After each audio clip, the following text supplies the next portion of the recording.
নিকেতনে যেতে চাও তাহলে শ্রী গুরু এবং বৈষ্ণব এই দুটি ধারার মধ্যে আসতেই হবে। এখানে বৈষ্ণব বলতে শুধু মালা তিলকময় নয়, এখানে বৈষ্ণব বলতে ভক্তকে বলা হয়েছে, শুদ্ধ ভক্তকে। এই যে শ্রী গুরু এবং শ্রী ভক্ত, এদের আশ্রয় ব্যতীত জগৎ কল্যাণের অন্য কোনো উপায় নাই।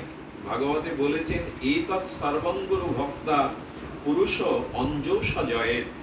দেখুন, পৃথিবীতে একমাত্র শ্রী গুরু চরণাশ্রয় পূর্বক শ্রী গুরু চরণে যদি কারো রতিমতি উপচয় হয়, তখনই সর্বসাধনা এবং সর্বশাস্ত্রের সাধনা এই গুরু ভক্তির দ্বারাই পরিপূর্ণ হয়, একমাত্র গুরু ভক্তির দ্বারাই।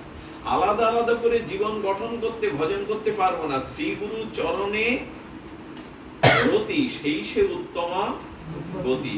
যদি শ্রী গুরু চরণে রতি হয়, নৈষ্ঠিক ভক্তি হয়, রতিমতি হয়, তবে নিখিল শাস্ত্রের যা কিছু অনাত্ম বাধা এক গুরুচরণ আশ্রয়ে গুরু ভজনেই তা যায়। আলাদা করে চেষ্টা করে পারবো না।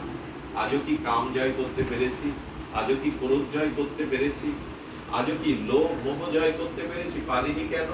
এগুলি জয় নিজ চেষ্টায় সম্ভব না।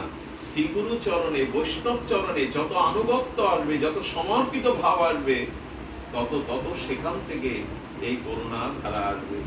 এই জন্য অনুরোধ করব, স্ব ইষ্ট বা গুরু চরণে বিশেষ রতিমতি চাই, বিশেষ আনুগত্য চাই। আজ আমাদের গুরু ভক্তি দুর্বল। দীক্ষা নিয়েছি, মন্ত্র গানে নিয়েছি, কিন্তু গুরুর প্রতি অচলা ভক্তি তৈরি। ছোট্ট একটা দৃষ্টান্ত প্রাতঃস্মরণী মুরারিমোহন বাবাজি দিতেন। মন দিয়ে শুনলে আনন্দ পাবেন যে গুরু ভক্তি কাকে বলে।